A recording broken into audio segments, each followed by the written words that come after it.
Deuxième table ronde sur les enjeux du financement de la transformation durable. Le sujet a été soigneusement évité lors de la première table ronde et c'était difficile parce que nous sommes en pleine actualité. Aujourd'hui s'ouvre la COP à Dubaï et on sait bien que cette transformation en termes économiques, elle se traduira par des investissements absolument massifs qu'il va falloir financer. Rien qu'en France, il y aurait 60 à 70 milliards d'euros par an selon le rapport Mafous-Pisani. Quand on regarde à l'échelle européenne et plus encore à l'échelle mondiale, ça devient absolument colossal. On parle de 40 000 milliards de dollars d'ici à 2030 à l'échelle mondiale. Il va donc falloir financer tout ça. Et avant de venir dans le détail, je voudrais demander à Philippe Heim de commencer avec l'actualité du jour. Vous avez été directeur général délégué de la Société Générale et puis président du directoire de la Banque Postale, que vous avez orienté énergiquement dans la voie de la décarbonation et vous travaillez beaucoup sur ces questions encore aujourd'hui. Qu'est-ce qu'on doit attendre et qu'est-ce qu'on peut faire pour cette COP 28 ? Merci beaucoup Jean-Marc. Alors effectivement on vit un moment historique parce que la COP ouvre ce matin à Dubaï. Moi je pense qu'il est important c'est peut-être se situer dans le temps et dans l'espace et voir aujourd'hui quels sont les grands enjeux, le nuage de points un peu diffus qui est au-dessus de nous. Et je voudrais rappeler ce matin trois points d'attention qui me semblent importants. Et puis ensuite peut-être je finirai par des mots d'espoir parce que ce que je veux dire n'est pas forcément effectivement positif. Alors on est face d'abord à un choc économique. Un choc politique, on voit une espèce de rétropédalage en ce moment, et ensuite un choc dans l'organisation des acteurs financiers. Alors le choc financier, je vais passer très rapidement, naturellement c'est la hausse des taux d'intérêt, c'est le choc d'inflation. Toutes les énergies de transition sont des industries en fait très intensives en capital. Et la hausse des taux, naturellement, elle a ébranlé tous les projets qui ont été mis en œuvre, notamment dans tout ce qui est éolien, dans l'éolien offshore, dans tout ce qui est solaire. Et on voit aujourd'hui des grands groupes européens, Iberdrola, on peut mentionner également Vattenfall, qui ont décidé, qui ont préféré abandonner des projets, payer des pénalités, que les mener à bien. Voilà, et donc ça montre bien, effectivement. Alors ce phénomène, on peut le décrire comme étant conjoncturel, et peut-être effectivement que demain, ces grands groupes vont introduire des clauses contractuelles un peu plus protectrices. Là, c'est le premier élément. Je voudrais passer un peu de temps, parce que je vais laisser à mes collègues développer les aspects de leurs institutions et de l'industrie bancaire. Je voudrais juste mentionner qu'aujourd'hui, on est face à quand même un rétropédalage. Beaucoup de choses ont été faites depuis 10 ans, depuis la COP. Alors ces éléments de rétropédalage, on les voit de manière diffuse, mais quand même assez cohérents, par exemple au Royaume-Uni. Theresa May, après en fait, la COP, elle avait inscrite, après le Brexit, nouvelle première ministre, dans la loi, le fait d'être au rendez-vous de 2050 et de la neutralité carbone. Et le Premier ministre, M. Sunak, a décidé, alors quelques petites choses, par exemple, c'est de différer la sortie des véhicules thermiques, a décidé notamment d'autoriser l'ouverture de nouvelles mines à charbon, d'octroyer de nouvelles licences d'exploitation dans la mer du Nord, avec un principe d'exploitation d'ouverture de licence tous les ans, alors qu'il n'y en avait pas eu depuis 2019. Voilà, donc c'est des petites musiques qui est un peu diffuse, et on voit également en Allemagne sur la fin, effectivement, la production carbonée de chauffage individuel. Je ne vais pas passer de temps sur les Pays-Bas parce qu'il y a une polarisation, notamment chez les agriculteurs, sur l'azote. Et je vais venir aux États-Unis parce que là, on passe entre le pittoresque et le paroxystique. Je m'explique. Alors le pittoresque, c'est quand Peter Thiel, qui a créé PayPal, qui a créé Palantir, ou le créateur de Citadel, Kenneth Griffin, crée une banque anti-woke au Texas, Glorify, dont l'objectif, c'est une banque anti-woke, c'est-à-dire qu'il veut financer le secteur pétrolier, voilà, et qui s'assume comme étant contre les institutions financières qui sont engagées. Alors, dans le pittoresque, je mentionnerai qu'il propose une assurance MRH à la française, avec un rabais de 10% si le propriétaire possède une arme à feu. Voilà. Évidemment, c'est plus sûr pour la protection de la maison. Voilà. Ça, c'est le pittoresque. Ce qui est moins pittoresque, c'est la torsion des institutions financières aux États-Unis. C'est le fait que aujourd'hui, dans les assemblées générales Goldman Sachs, Bank of America, vous avez des résolutions qui vont très loin, 30 à 35% de soutien, pour demander des trajectoires plus ambitieuses pour atteindre les objectifs de 2050, et qui sont soutenus par les grands investisseurs comme Norges. A contrario, la torsion, c'est quoi ? c'est qu'aujourd'hui, un grand nombre d'États, de procureurs généraux, en fait, aujourd'hui, font le procès de ces institutions financières sur le thème. Au fond, vous vous éloignez de vos objectifs fiduciaires qui sont de protéger les épargnants, les clients. Et vous avez notamment le procureur général du Texas, avec 23 collègues, qui a envoyé une lettre pas aimable à Larry Fink de BlackRock. Et vous avez l'État du Texas également, qui a publié une espèce de liste noire de banques, de fonds. Hein. Il y a une dizaine de banques, il y a 350 fonds. Qui les a blacklistés. Alors, notamment, il y a des banques françaises, des collègues, hein, qui pourront illustrer ça, et qui ne bénéficieront notamment plus des apports d'épargne du fonds des enseignants du Texas, qui possèdent 200 milliards voilà, d'euros. Alors, je finirai rapidement. Troisième déstabilisation, c'est les instances de coopération internationale. Alors, c'est la continuité de ce que j'évoquais. Vous savez qu'après Sharm el-Sheikh, s'est mis en place sous l'égide de Mark Carney, ce qu'on appelle le G-Funds, c'est l'alliance de l'institution financière pour le climat, avec une verticale assurance, une verticale asset management, une verticale bancaire. Et cet édifice qui est fondamental pour coopérer entre nous, échanger des bonnes pratiques et dicter des politiques, d'autant plus que certaines institutions vont quitter le SBTI. Eh ben, par exemple, quand j'étais à la Banque Postale, en tant que nous avions CNP, j'ai reçu une lettre de 23 procureurs américains disant que d'être dans cette alliance des assureurs était un breach des lois antitrust. Et cette alliance des assureurs a volé en éclats puisque tous les assureurs fondateurs m'ont constaté, au fond, c'est le risque de perdre de l'argent, d'être condamné, et un temps managérial indu. Donc cette alliance, en fait, est en train de voler en éclats. Et pour les banquiers, même chose, puisque les banques américaines freinent des quatre fers l'édiction de règles contraignantes au sein de la NZBA. Voilà, donc c'est tout un édifice aujourd'hui qui naturellement est fragilisé. Alors néanmoins, je finirai par ça, il y a des motifs d'être quand même optimiste. Alors ils sont très différents. De manière macro, c'est l'effort considérable de la Chine. Alors bien sûr, on est toujours très dur vis-à-vis de la Chine, mais je pense que la Chine ne peut pas aller plus vite. La Chine aujourd'hui, c'est 750 gigawatts de capacité installée dans le renouvelable. C'est 20 fois plus que la France. Ils installent une fois et demie de ce qu'on installe, de ce qu'on a au total en France chaque année. Voilà, c'est considérable.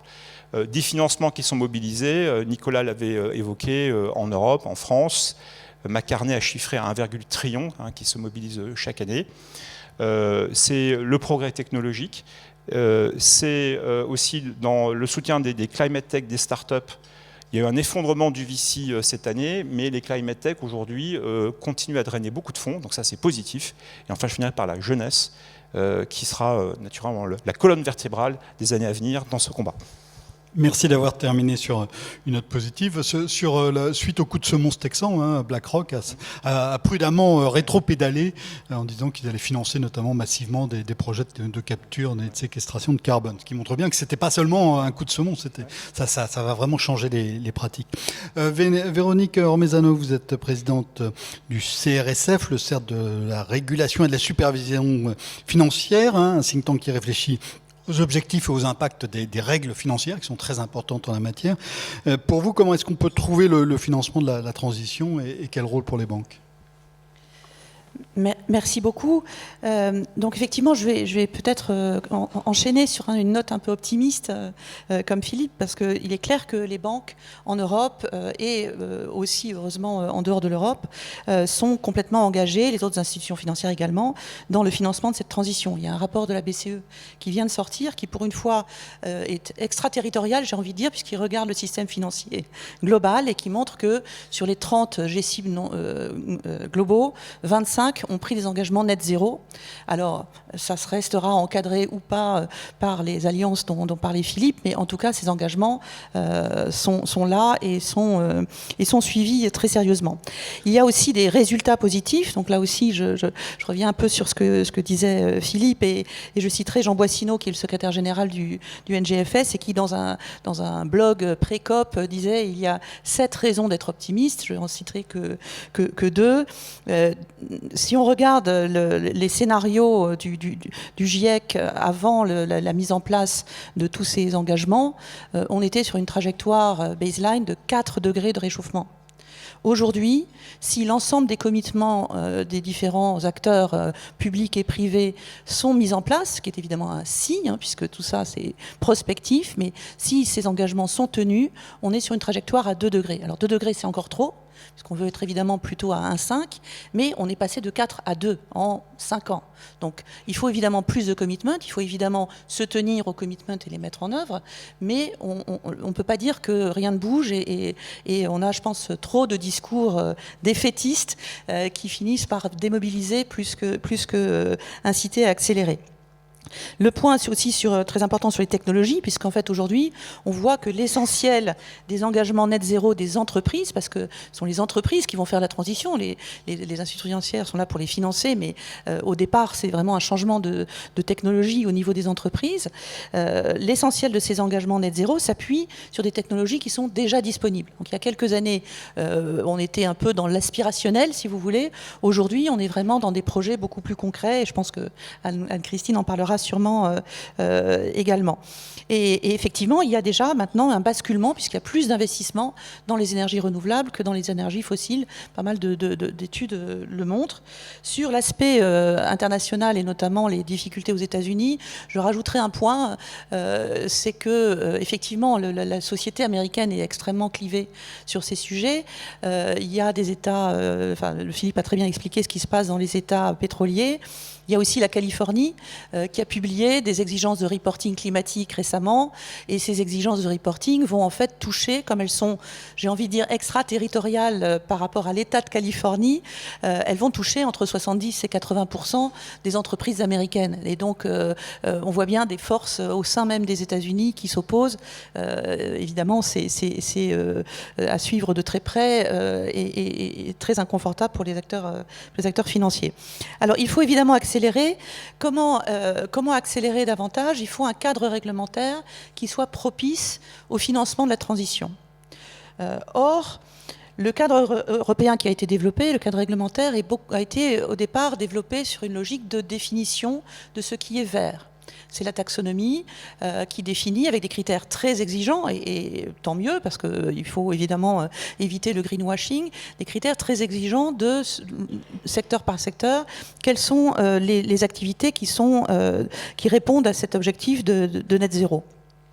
Heureusement, on voit une prise de conscience progressive que, en réalité, ce qui est important, c'est d'encourager le monde de la finance et les épargnants en général à financer la transition de ce qui n'est par définition aujourd'hui pas encore vert, ou pas vert du tout. Et donc, cette prise de conscience, elle se traduit notamment par une recommandation que la Commission a publiée au mois de juillet, et qui est vraiment, pour moi, une étape très importante dans le discours, mais qui, pour l'instant, ne s'est pas encore traduite véritablement dans les faits ou dans les projets réglementaires. Alors, comment faire, en fait? Comment faire évoluer le cadre réglementaire européen vers un meilleur financement de la transition? La meilleure réponse, à mon avis, c'est la réponse des plans de transition. Ces plans de transition commencent à arriver d'ailleurs de manière peut-être un peu désordonnée dans différentes régulations européennes. On parlait dans le premier panel de ces strates de réglementation, mais on voit des objectifs de plan de transition à la fois dans CSRD bien sûr, mais aussi dans la CS3D, mais aussi dans le pilier 3 de l'EBA, dans les attentes de supervision de la BCE, tout ça avec des définitions et des objectifs pas forcément homogènes. Et c'est un problème parce qu'en fait, une entreprise, qu'elle soit financière ou corporate, ne peut avoir qu'un seul plan de transition. Il y en a un seul, il faut le discloser, il faut le mettre en œuvre. Il n'y a pas un plan de transition pour l'EBA et un autre pour les actionnaires. Donc ça, il y a vraiment un besoin d'harmonisation de cette notion. Il faut évidemment les rendre crédibles et les rendre plus harmonisés. La crédibilité, ça passe par la validation par les boards, une gouvernance autour de ces plans de transition qui soit véritablement robuste. Ça passe aussi par la validation par les tiers. Alors comment est-ce que les tiers et quels tiers peuvent valider les plans de transition? C'est un sujet qui est devant nous et qui est très important. Donc dans le cadre d'un autre think tank qui est l'AEFR, présidé par Pervenche, qui nous fait l'amitié d'être là ce matin, il y a un papier qui sort, je pense, en ce moment même, sur justement comment faire en sorte que les plans de transition soient crédibles, d'une part, et ensuite comment peuvent-ils être reconnus pour favoriser le financement? Parce qu'une chose est d'avoir, je dirais, le bâton de vous devez discloser un plan de transition extrêmement granulaire, extrêmement détaillé. Autre chose est de faire en sorte qu'il y ait un avantage compétitif pour les entreprises qui sont dotées d'un plan de transition efficace par rapport à celles qui n'en ont pas, ou qui ont un plan de transition plus médiocre, on va dire. Et donc là, on a travaillé dans ce groupe de travail sur différentes pistes. La piste de compléter le cadre des EU Green Bonds avec une notion de transition bonds qui soit véritablement là aussi crédible et encadrée. La notion de fonds de transition. Aujourd'hui, on a des gros sujets dans l'asset management sur les définitions SFDR, et avoir une définition harmonisée de fonds de transition serait sans doute une façon d'être beaucoup plus attractif vis-à-vis des clients retail et institutionnels. De définir également un Transition Asset Ratio. Vous savez que dans le monde de la finance, on va devoir publier des Green Asset Ratio qui vont être sans doute très faibles, parce qu'aujourd'hui, la réalité de l'économie, c'est que, comme je le disais, très peu de l'économie sont aujourd'hui vertes, et donc pouvoir montrer quelle est la part de financement dédiée à la transition, c'est un point très important en termes de disclosure. Et enfin, reconnaître les plans de transition comme un mitigant, un risque mitigant du risque climatique. C'est-à-dire que plus une institution financière est engagée dans un plan de transition ambitieux, moins elle est susceptible évidemment d'avoir dans son bilan des stranded assets, comme on dit en bon français, à l'horizon 2030-2050, moins elle est soumise à l'aléa climatique, et donc ça devrait être également reconnu dans les mesures de risque, y compris dans les stress tests. Merci. Donc le plan de transition pour avancer. Au-delà de ça, Madeleine Bouchenafa, vous êtes partenaire de TNP Consultants. Au-delà donc des plans de transition que Véronique vient d'exposer de manière très, à la fois très concise et très précise, qu'est-ce qu'il y a comme autre outil? Dans quelle mesure la réglementation peut aider au lieu de parfois entraver? Alors, tout d'abord, en introduction, la réglementation, c'est un des vecteurs très forts de transformation, comme la technologie qui apporte innovation et les grands mouvements sociétaux et de consommation. Donc, elle est utile. Elle a l'avantage de poser un cadre et un terrain de jeu dans lequel on va pouvoir évoluer. Donc, ça, c'est les aspects positifs. À côté de ça, elle doit répondre à un certain nombre d'enjeux. Véronique en a parlé. Le premier, c'est qu'il doit être proportionnel. Cette réglementation doit être proportionnelle. On ne va pas traiter de la même manière, si je prends l'exemple de la CSRD, une grande institution financière qui a les moyens humains, techniques, technologiques pour traiter les demandes, et une ETI qui passe à peine les seuils qualifiés pour la CSRD. Et donc là, il faut saluer quand même les échanges qu'il y a eu entre fin 2022 et juillet 2023 avec la validation des actes délégués, qui ont permis quand même d'apporter cette dimension proportionnalité, en réduisant notamment le nombre de points de données nécessaires pour les reporting. Donc, proportionnalité, élément très important. Le deuxième, c'est, Véronique aussi en a parlé, c'est créer de l'homogénéité entre les différents textes. On a eu un pack, en ce moment on fonctionne beaucoup par pack, le pack Balois, le pack des textes en matière de finances vertes, et il est important qu'il y ait une approche qui soit holistique, et pas en silo en termes de traitement de ces différentes réglementations. Parce qu'on voit, lorsqu'on doit les implémenter, que ce soit au sein des institutions financières, mais aussi des clients quand ces réglementations sont transverses comme la taxonomie, parfois des incohérences entre les textes. Donc on en a vu entre MiFID et SFDR, entre MiFID, SFDR et taxonomie. Donc ça, c'est un casse-tête pour les institutions financières, pour les implémenter de manière la plus efficace possible, surtout pour rester en cohérence avec l'esprit du texte et ne pas être qualifié dans un second temps de greenwashing.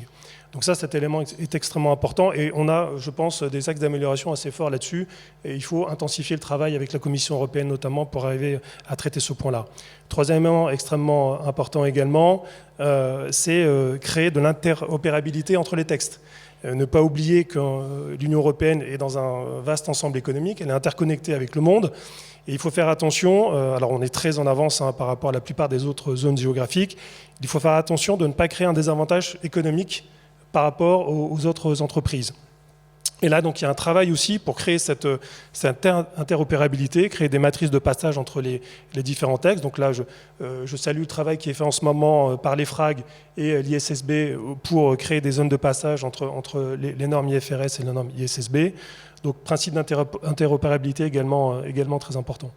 Donc trois principes pour avancer. Je vais me tourner maintenant vers Anne-Christine Champion. Vous êtes directrice banque de grande clientèle à la Société Générale. Et donc, vous allez nous dire sur le terrain comment vous sentez les choses. Est-ce que vous trouvez que le cadre réglementaire et prudentiel en matière de transition, est-ce qu'il va dans la bonne direction? Est-ce que ça respecte les principes et les pistes évoquées par Madeleine et Véronique? Merci Jean-Marc, bonjour à tous. L'Europe a été pionnière dans sa capacité à définir un cadre réglementaire complet, ambitieux, un cadre réglementaire qui s'appuie sur la disponibilité des données, ce qui est essentiel pour pouvoir allouer du capital, qui a également établi un langage commun avec la taxonomie européenne, qui a également qui soutient les financements verts, mais qui a réussi à ne pas pénaliser les financements des secteurs émetteurs qu'il faut décarboner et donc il faut financer sous condition qu'ils soient bien engagés dans la transition. Et pourtant, aujourd'hui, on constate que les choses ne vont pas assez vite. Il y a des projets, et j'y reviendrai, qui se réalisent, qui se closent, qui se concrétisent, mais pas suffisamment. Et c'est le constat qui est aujourd'hui partagé par tous là-dessus. Le cadre réglementaire aujourd'hui tel qu'il existe, nous semble-t-il, incite les acteurs à s'y conformer plutôt qu'à s'engager. Et ça, c'est un élément essentiel, il nous semble, parce que sur la transition énergétique, on parle d'engagement. Il faut que les entrepreneurs, que les industriels s'engagent, il faut que les financiers s'engagent. Et donc la distinction entre l'engagement et la conformité, c'est un élément essentiel. Les besoins de financement sont là, ils sont colossaux. L'Union européenne les a estimés à plus de 600 milliards si on veut parvenir aux objectifs du Green Deal et du REPowerEU. Le contexte, on le sait, il est contraint pour les entreprises, les ménages, les institutions, des contraintes fiscales du fait des niveaux de dette aujourd'hui, privés ou publics, des contraintes de taux, des contraintes de capital, avec la réglementation BAL 3 qui est en train d'être finalisée, de contraintes également du risque géopolitique qui est revenu sur le devant de la scène. Si on regarde du côté des ressources financières, les engagements sont là.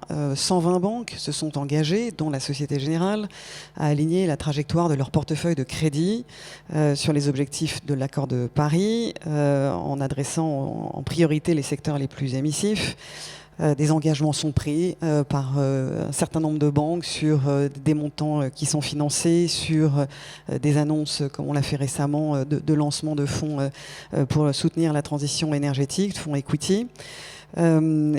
Si on regarde maintenant du côté des besoins, sur ces besoins, entre les besoins et les ressources, qui aujourd'hui n'avancent pas suffisamment, c'est l'adéquation en fait. Et la réglementation est clé pour faire évoluer cette adéquation entre les besoins et les ressources. Et l'un des éléments d'explication, c'est que la transition énergétique génère des besoins qui sont entourés de beaucoup d'incertitudes.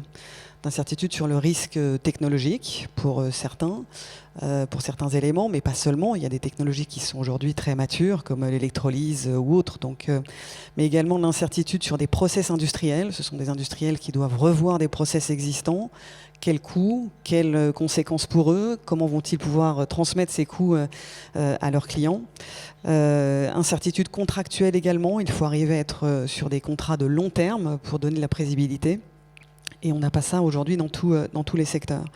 Et donc, à mon sens, le cadre réglementaire doit s'attacher à donner confiance dans le futur, à donner confiance aux industriels, aux financiers, et à donner des éléments de prévisibilité. Et c'est là que le secteur public a un rôle majeur à jouer dans l'allocation des risques que l'on a. Parce qu'il y a une chose qui est sûre, c'est le réchauffement climatique. Et donc la trajectoire pour le chemin, il faut l'écrire, mais cet élément de confiance que la réglementation doit apporter est essentiel. C'est pour ça que nous saluons les éléments, par exemple, qui ont été annoncés récemment sur le Net Zero Industry Act ou le Critical Raw Material ou la loi sur l'industrie verte en France, qui donne un cadre et une vision de long terme pour les industriels et donc pour les financiers qui les supportent. Mais nous pensons qu'il faut aller plus loin, et c'est là que probablement, mais on y reviendra peut-être après, que les États-Unis, avec l'Inflation Reduction Act, sont probablement plus pragmatiques, plus concrets plus efficace dans cette capacité à donner confiance aux acteurs du secteur privé sur le fait de s'engager. Philippe, est-ce que vous estimez que le cadre qui a été planté, qui a été dessiné, esquissé par les trois autres panélistes, qu'est-ce que vous pensez, ce cadre, il parvient à aligner les acteurs pour avancer dans la transition, ou est-ce qu'il y a encore des points de grippage sérieux? Très rapidement, s'il vous plaît. Je vais être très rapide. En fait, tout dépend du point de départ. Je pense que, alors, ce qui a été très bien décrit dans le premier panel, c'est qu'on a une industrie financière en Europe qui est extrêmement puissante, qui a développé, on a dans la salle autour de moi, j'ai parmi les leaders mondiaux du financement des actifs, du financement d'énergie. Donc on a des business models à transformer. Donc ça prendra naturellement du temps. Je pense qu'il ne faut pas non plus être naïf, au sens où c'est un élément de souveraineté, c'est un élément, je pense, de puissance de l'industrie financière européenne. Et donc, je crois qu'il faut être patient, c'est-à-dire que les engagements devront en toute cause être pragmatiques. Alors, il y a des instances de coopération qui ont des objectifs qui sont plus ou moins ambitieux. Alors, je sais qu'il y a un débat aujourd'hui sur le SBTI. Est-ce qu'il est raisonnable de s'engager dans le SBTI, qui fixe des règles extrêmement strictes de phasing out, de sortie, effectivement, du fossile. Il y a des instances de coopération qui sont plus dans le partage d'expériences. On est plus dans des objectifs qualitatifs. Moi, mon point, c'est que ça prendra du temps, et en tout cas de cause, c'est pas du prêt-à-porter où on appliquera les mêmes règles pour tout le monde. Madeleine, donc Philippe disait qu'il fallait changer les modèles d'affaires. C'est vrai pour les entreprises, c'est vrai aussi pour les institutions financières. Très vite aussi, les 2-3 points clés de vigilance sur ces transformations. Alors pour gérer cette transformation, il faut jouer en réalité sur 2 niveaux. Il y a un premier niveau qui est déjà de bien comprendre son impact sur son environnement, direct et indirect. Donc ça passe par, bien sûr, de la sensibilisation, de l'explication sur le cadre, à la fois climatique, de manière plus générale, sociale et en termes de gouvernance, donc le trigramme ESG. Ensuite, mesurer cet impact-là, quel impact j'ai directement et indirectement sur mes émissions carbone, sur la biodiversité, sur l'eau. Et à partir de là, je peux commencer à construire des plans, des trajectoires qui vont ensuite passer dans une phase de transformation. Et cette transformation, elle va retrouver le cercle des organisations.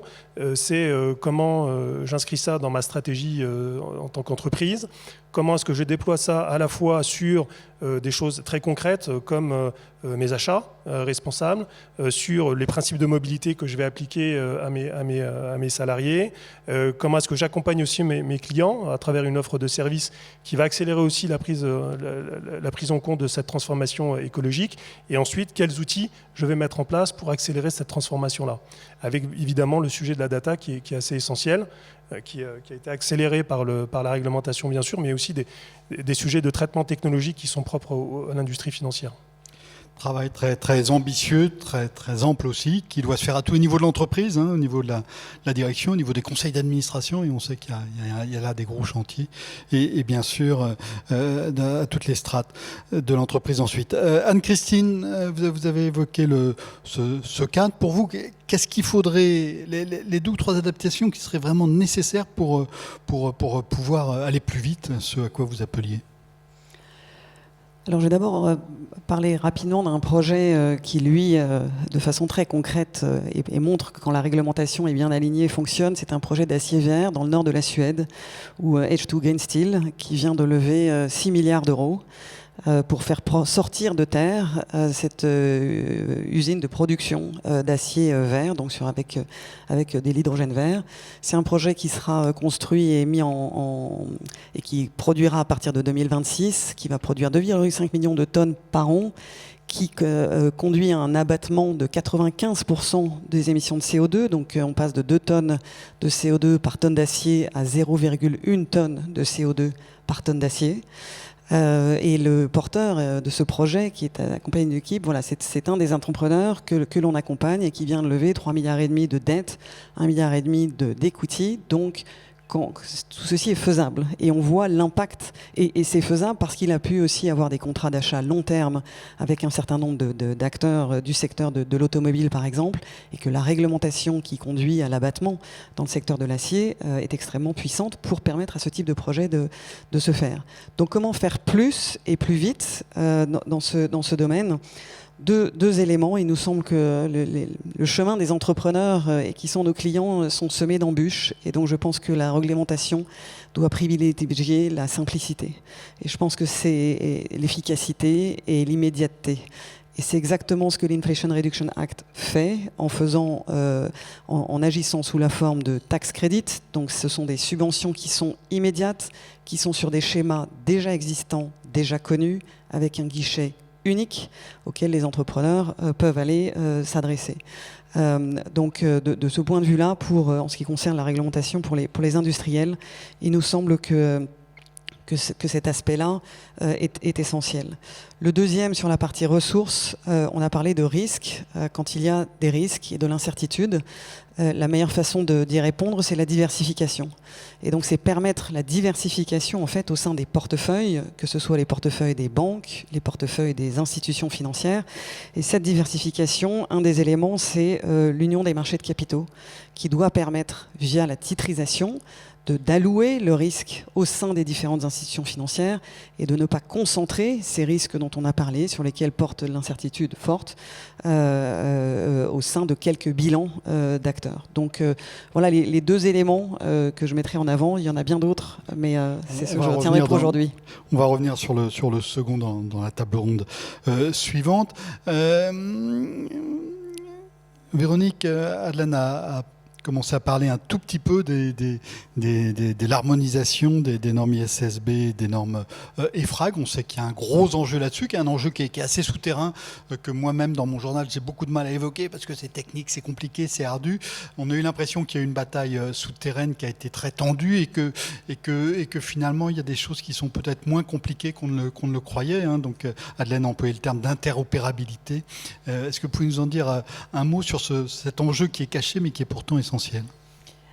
Oui, absolument. C'est vrai que dans les médias, on voit souvent des thèses qui s'affrontent, on va dire, entre la vision internationale et la vision européenne. Je pense que tout d'abord, cette guerre des normes, elle est particulièrement inopportune parce que ce qui devrait tous nous mobiliser, c'est d'avancer. Et pas de se critiquer mutuellement ou se poser la question de savoir quel est qui a raison, parce qu'on est vraiment dans un monde qui est extrêmement changeant et où il faut avancer dans une certaine incertitude, mais avancer si possible dans la même direction et non pas en s'opposant. Alors, en fait, quand on regarde les travaux techniques qui ont été faits, et il faut quand même bien se rendre compte que les équipes de l'ISSB et les équipes de l'EFRAG ont travaillé main dans la main, donc sont arrivés à un niveau de cohérence aussi important que possible dans le détail, mais avec une stratégie de communication qui devait être différente. Pourquoi ? Parce que l'EFRAG était porté par des mandats très explicites dans le cas de CSRD, notamment avec ce principe de double matérialité, principe qui ne figure pas dans le mandat de l'ISSB, puisque l'ISSB est un développement, est un nouveau bras, on va dire, de ce qu'on appelle les IFRS ou l'IAS Board, qui traite de sujets de reporting financier, et donc dont le mandat, c'est de fournir des informations, de définir les informations qui doivent être fournies pour répondre aux besoins des investisseurs. Quand je dis besoin des investisseurs, je pense que là aussi, il y a un peu d'incompréhension. Le besoin des investisseurs n'est pas nécessairement l'impact financier seulement. L'ISSB s'est bien gardé, malgré les pressions américaines, etc., c'est bien gardé de parler de matérialité financière au sens de l'impact sur le PNL de l'entreprise. Et c'est ça que les Européens peut-être ont du mal à comprendre, en tout cas certains Français, j'ai envie de dire, et disent, oui, mais du coup, on oublie la dimension impact de l'entreprise sur l'environnement. Évidemment que l'impact de l'entreprise sur l'environnement est aussi une donnée pertinente pour l'investisseur. Donc ça fait partie, cette deuxième jambe, même si elle est un peu moins mise en avant pour des raisons géopolitiques qu'on comprend bien, elle fait partie de l'ensemble de disclosures prévus par les ISSB, notamment toutes les disclosures d'émissions de gaz à effet de serre. Les émissions de gaz à effet de serre, ce n'est pas un impact financier de l'entreprise, c'est bien un impact de l'entreprise sur le climat. Donc il y a vraiment cette incompréhension de certains qui restent à la surface en fait, et en disant d'un côté on parle de matérialité tout court, de l'autre côté on parle de double matérialité. En réalité, on parle des mêmes données qui doivent être reportées par les entreprises. Et peut-être pour finir en rebond. Juste si je comprends bien, c'est parce que la pression est aussi sur les investisseurs que les investisseurs vont demander aux entreprises. Bien sûr. Voilà. Hein, c'est un oui, effet indirect, mais qui est tout à fait qui est tout à fait réel. Après, voilà, c'est la pression réglementaire, puis peut-être un petit peu aussi d'engagement volontaire des asset managers qui sont très actifs sur ces sujets-là. Peut-être pour revenir sur cette question de souveraineté, parce que finalement, cette guerre des normes, elle vient aussi de cette idée que l'Europe, ayant été pionnière très clairement sur ces questions-là, considère qu'elle a un leadership naturel et que le reste du monde devrait s'aligner. Ce qui est peut-être un petit peu, pas tout à fait la façon dont le monde fonctionne. La souveraineté en matière de normes, il ne faut pas qu'elle cache une réelle souveraineté dans la mise en œuvre de la transition. Et aujourd'hui, le cadre réglementaire européen, il est très largement extraterritorial. Et un point de vigilance, à mon avis, très important et dont on va discuter sûrement à la COP, où on a discuté beaucoup aussi aux réunions du FMI à Marrakech, c'est le poids des investissements nécessaires dans les pays émergents et les pays en développement sur la transition, puisqu'on voit bien qu'ils sont parmi les premières victimes. Et aujourd'hui, le cadre réglementaire extraterritorial européen est un obstacle au financement par les institutions financières européennes de ces projets-là dans les pays émergents. C'est très difficile de démontrer qu'un projet en Afrique ou dans des pays d'Asie du Sud-Est est compliant avec la taxonomie européenne, va bénéficier de toutes les disclosures nécessaires, etc., etc. Donc il y a aussi, je pense, à trouver dans cette interopérabilité un peu de flexibilité pour les acteurs européens pour qu'ils puissent également accompagner les acteurs industriels européens qui ont un savoir-faire et des capacités de déploiement dans le monde entier et qui n'ont pas vocation à travailler avec des banques non européennes pour les financer. Merci, on voit bien donc que dans ce financement de la transition, il y a des difficultés, mais ça on le savait déjà. On voit tout de même qu'il y a des progrès, il y a des avancées. Il y a même quelque chose qui pourrait ressembler à des formes de simplification, mais je mets ce mot entre quatre paires de guillemets. Je pense que nous pouvons remercier le panel.